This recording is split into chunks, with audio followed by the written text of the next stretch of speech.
The moment I found children's tire swings hanging from my century-old oak trees, I knew someone was going to jail. Either me for what I was about to do, or the entitled HOA president who thought she owned my land. If you want to find out how an HOA Karen's land grab scheme backfired so badly she had to leave town, hit subscribe. Trust me, revenge doesn't get sweeter than this. I remember the exact date, October 15th, 2024. I'd been working from home, buried in spreadsheets, when the sound of children's laughter drifted through my office window. Not unusual for a Tuesday afternoon, except I lived alone on 5 acres of wooded property. At least, I thought I did. Walking out onto my back deck, I spotted 3 kids swinging from professionally installed tire swings, complete with safety harnesses, hanging from my prized oak trees. A concrete pad had been poured beneath them, fresh and clean, couldn't have been more than a week old. 2 women in yoga pants chatted on a bench I definitely hadn't put there, sipping lattes like they were in Central Park. "Excuse me," I called out, trying to keep my voice level. "This is private property." One of the women, let's call her Yoga Mom, looked up with the kind of confused expression you'd expect if someone claimed the sky was green. "No, this is the Pine Valley Community Trail and Playground. It's on the HOA map." I blinked. The what now? "There must be some mistake," I said, walking closer. "I own this land. All of it. 5 acres worth." Yoga Mom rolled her eyes and pulled out her phone. "Look, it's right here on the HOA website.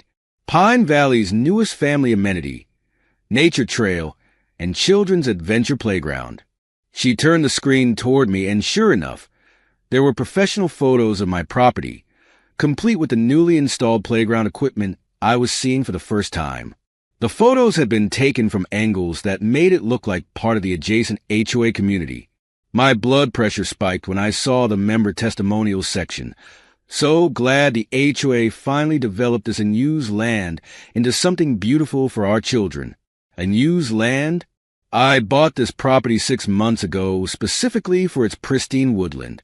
I'd paid a premium for the privacy it offered, a sanctuary where I could decompress after years of high-stress corporate law work.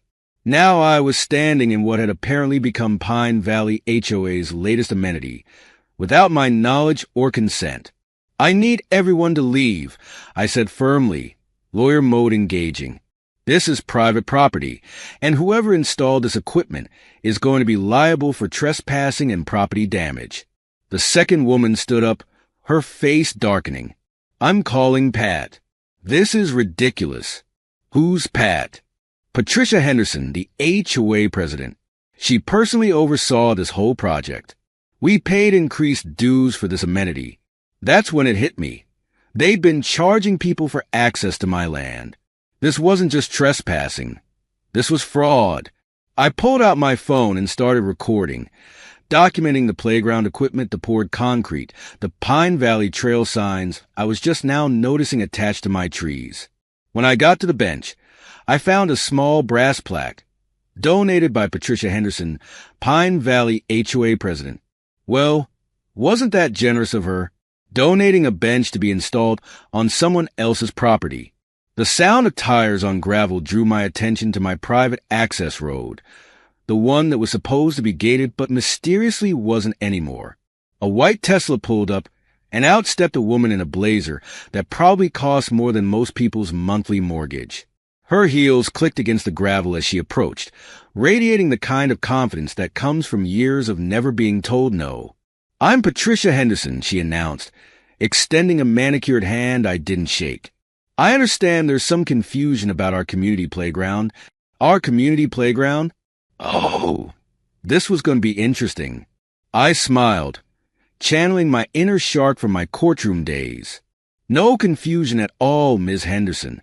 I'm James Mitchell, the owner of this property, and you've got exactly 24 hours to remove everything you've illegally installed here before I call the police and my lawyers. I wonder how your HOA members will feel when they learn you've been charging them for amenities on stolen land."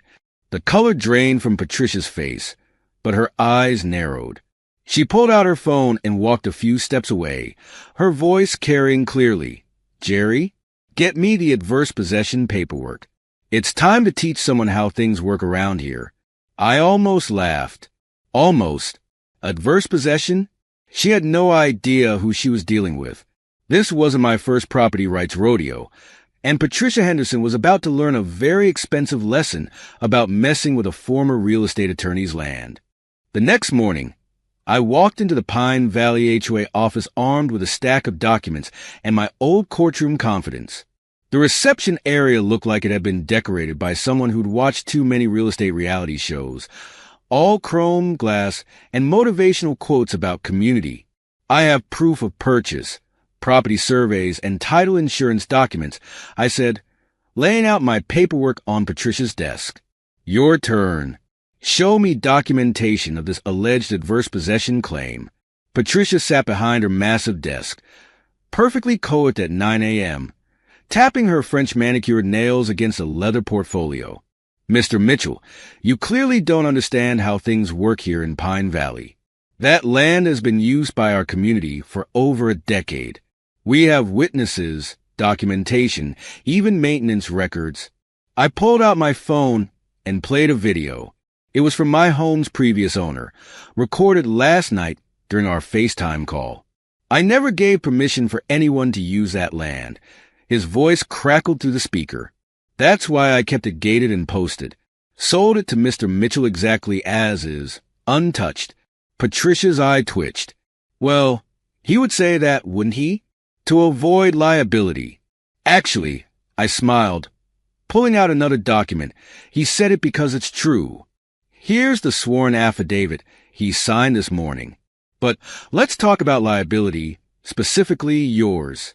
I've got copies of your HOA newsletters going back 6 months. You've been collecting special assessments for trail maintenance and playground development on land you don't own. That's fraud, Patricia." She stood up abruptly, her chair rolling back into the wall with a thud. "How dare you come in here and threaten me? I've run this HOA for 8 years. Do you know how many property disputes I've handled?" "Created, you mean?" I corrected, enjoying watching her composure crack. "Because I did some digging. You've got quite a history of expanding HOA territory through creative interpretations of property lines." That hit home. Patricia's face flushed red. "Those were legitimate adverse possession claims." "Were they? Like the Williams case last year? They sued you personally for trying to claim their vegetable garden as HOA common space. Settled out of court. If I remember correctly, I was showing off now, but I couldn't help myself. Amazing what you can find in public records." She grabbed her phone. "I'm calling our attorney. Already spoke with Jerry this morning," I said, enjoying her look of surprise. "Turns out we played golf together at law school. He strongly advised against pursuing any adverse possession claim, given that you've been trespassing for less than a year and installing improvements without permission." Patricia slammed her hand on the desk. "This is absurd. We spent over $50,000 on that playground equipment, which you had no right to install on my land," I pointed out. "But I'm willing to be reasonable. Remove everything within 48 hours. Refund all special assessments to your members, and I won't pursue legal action." "The board will never approve refunds," she scoffed. I pulled out my final document. "Interesting you should mention the board. I have here a copy of your HOA bylaws. Article 7. Section 3 specifically prohibits the board president from authorizing expenditures over $10,000 without a full board vote and community notice period." Did you get that approval, Patricia? The silence was deafening. "I didn't think so," I continued. "So here's what's going to happen. You're going to call an emergency board meeting for tonight. I'll be there with my documentation. You can either handle this professionally, or I can file complaints with both the police and the state HOA oversight board tomorrow morning." Patricia's mask of confidence cracked completely. "You don't understand my reputation," is exactly what you should have thought about before putting playground equipment on someone else's property and charging your members for it. I finished. 7 p.m. tonight, Patricia. Don't be late. As I walked out of her office, I heard the distinct sound of something being thrown against the wall. I smiled, thinking about the security camera footage from my property that I hadn't shown her yet. The video of her personally directing the playground installation crew at midnight 3 weeks ago. Sometimes the best revenge is letting someone dig their own grave. Patricia had been working on hers for weeks, and tonight, she'd finally have to lie in it. I just hoped she wouldn't do anything desperate before the meeting. But then again, desperate people tend to make mistakes, and I was counting on Patricia to make a few more before this was over. The Pine Valley HOA meeting room was packed like a sold-out theater. Seems word had gotten around. As I walked in, the whisper started. Patricia sat at the center of the board table, her earlier shaken confidence replaced with something darker. She had the look of a cornered animal, and those are always the most dangerous. "Before we begin," Patricia announced, her voice carrying across the room, "I'd like to address the ridiculous accusations made by Mr. Mitchell. We have evidence that the land in question has been part of our community space for years." That's when she played her trump card, or what she thought was one. The projector flickered to life, showing photographs of families using trails on what appeared to be my property, dated over several years. "As you can see," she continued, a smug smile forming, "we have documented community use dating back to 2019. According to adverse possession laws." "Those photos aren't of my property," I interrupted, standing up. "They're from the actual public park 2 miles north. Same oak trees, different location. Would you like me to prove it?" Patricia's smile faltered. "That's absurd. I took these photos myself." I pulled out my laptop and connected it to the second projector. Interesting you should say that, because the metadata on these images shows they were taken at Riverside Park. Plus, here's the same playground equipment in these photos being installed on my property 3 weeks ago. The security footage played in crystal clear 4K. Patricia directing contractors at midnight, motion sensor lights illuminating the scene like a crime drama. The room erupted in gasps and murmurs. Furthermore, I continued over the growing chaos. Here are the invoices for the playground equipment and installation, charged to the HOA account without board approval, totaling $53,847. Board member Sarah Chin stood up, her face flushed with anger. "Patricia, you told us that land was donated to the HOA. We never voted on this expenditure. I was going to bring it up for retroactive approval," Patricia stammered. "Once the adverse possession claim was secured." "There is no adverse possession claim." Another board member, Tom Wilson, exploded. "We're going to be legally liable for this mess." Patricia's composure cracked completely. She grabbed her designer bag and headed for the door.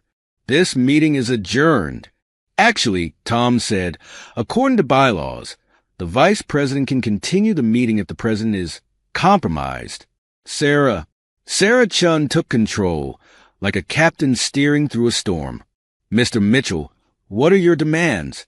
"Remove the equipment, refund the special assessments, and issue a public apology," I stated.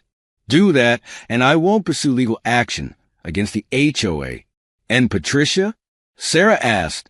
"That's up to the board. But I will be filing a police report about the trespassing and unauthorized construction." Patricia spun around at the door. "You can't prove I was behind the construction. Those videos could be doctored." I smiled. "You're right. That's why I also have signed statements from the contractors. Copies of the checks you wrote from your personal account before reimbursing yourself from HOA funds, and the original quotes addressed to you personally. Would you like me to continue?" The room fell silent. Patricia's face went through 50 shades of red before settling on a dangerous purple. She reached into her bag and pulled out her phone. "Fine. You want to play hardball? I'm calling the police. Let them sort this out." Tom laughed. "On what charges?"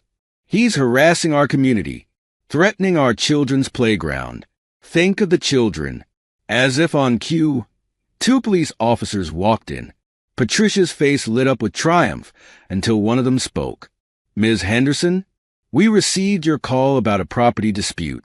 We've also received Mr. Mitchell's evidence of trespassing and fraudulent use of HOA funds. We'll need you to come down to the station to answer some questions. This is ridiculous. I'm the victim here, Patricia screeched, backing away. I've run this community for 8 years. You can't just... Ma'am, the officer interrupted. Please don't make this more difficult than it needs to be. As the officers escorted a protesting Patricia out, Sarah Chun turned to address the stunned room. I moved to immediately remove all unauthorized equipment from Mr. Mitchell's property and audit all expenditures authorized by Patricia Henderson in the last year. Do I have a second? Every board member's hand shot up. I almost felt sorry for Patricia. Almost. But as I watched her being guided into a police car through the window, I remembered something my old law professor used to say. The law doesn't care about your intentions. It cares about your actions. And Patricia's actions were finally catching up with her.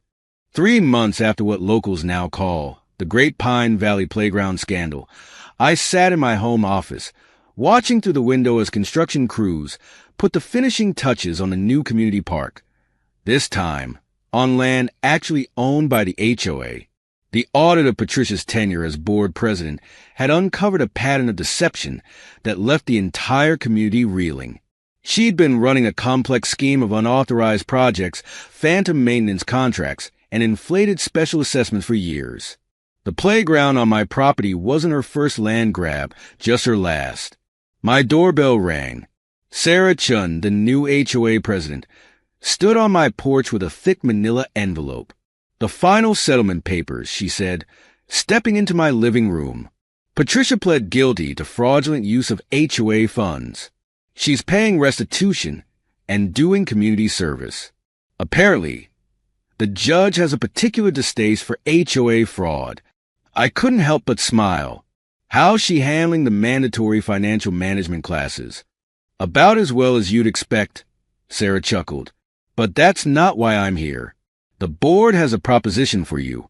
She spread out architectural plans on my coffee table. We're establishing a conservation easement between your property and the new park. It would create a legal buffer zone, protecting both your privacy and our development. Plus, it would qualify you for a significant tax break. I studied the plans. They'd done their homework this time. Everything properly surveyed, permitted, and documented. There's more, Sarah continued. The community wants to hire you as our legal consultant. After what happened with Patricia, we realized we need someone who actually understands property law and HOA regulations. Your handling of the situation impressed a lot of people. I raised an eyebrow. Even the yoga moms? Especially them.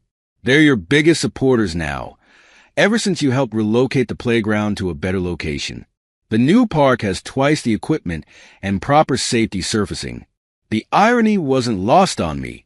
Patricia's attempt to steal my land had inadvertently led to the community getting a properly planned, fully equipped park. Sometimes the best revenge isn't revenge at all. It's watching something better emerge from the chaos. My phone buzzed. A news alert from the local paper. Former HOA president ordered to write public apology. Letter goes viral. I pulled up the article and couldn't suppress a laugh. Patricia's court-mandated apology had been shared thousands of times on social media, spawning memes and cautionary tales about HOA overreach. Did you see her face when the judge ordered her to personally replant every tree damaged during the playground installation? Sarah asked, grinning. I heard she's selling her house, I replied. Moving to a non-HOA neighborhood, can't blame her. Though I suspect she'll find that karma doesn't care about zoning laws. As Sarah left with the signed easement agreements, I walked out to my back deck. The autumn air was crisp and leaves crunched under my feet. Where Patricia's illegal playground had stood, native wildflowers now bloomed. My small act of restoration after the construction damage. A movement caught my eye. A young deer emerged from the woods, followed by 2 fawns. They'd been absent during the playground chaos, but now they were back, reclaiming their territory just as I had reclaimed mine. My phone buzzed again. A message from Tom Wilson, the HOA vice president. You won't believe this. 3 other HOAs in the county just contacted us. They're dealing with similar situations. Would you be interested in consulting? I smiled, remembering Patricia's words from our first confrontation. You don't understand how things work here. She'd been right about one thing. I hadn't understood then, but I did now. And maybe, just maybe, I could help make sure things work better in the future. The next morning, I installed a new sign at the edge of my property. Not a no trespassing warning or a legal notice, but something simpler, private wildlife sanctuary, where nature and property rights are both protected. As I stepped back to admire it, I noticed one of the yoga moms walking past with her kids. She waved, then pointed to the sign. Much better than a playground, she called out. My kids have started a bird-watching club. I waved back, thinking about how differently things could have turned out if Patricia had just asked instead of taking. Sometimes the best way to build a community isn't by grabbing what isn't yours. It's by respecting boundaries and working together to create something new. The dear family continued their morning grazing, undisturbed. In the distance, I could hear children laughing at the new park, exactly where they should be. All was right with the world in Pine Valley, at least until the next HOA Karen came along. But that's another story.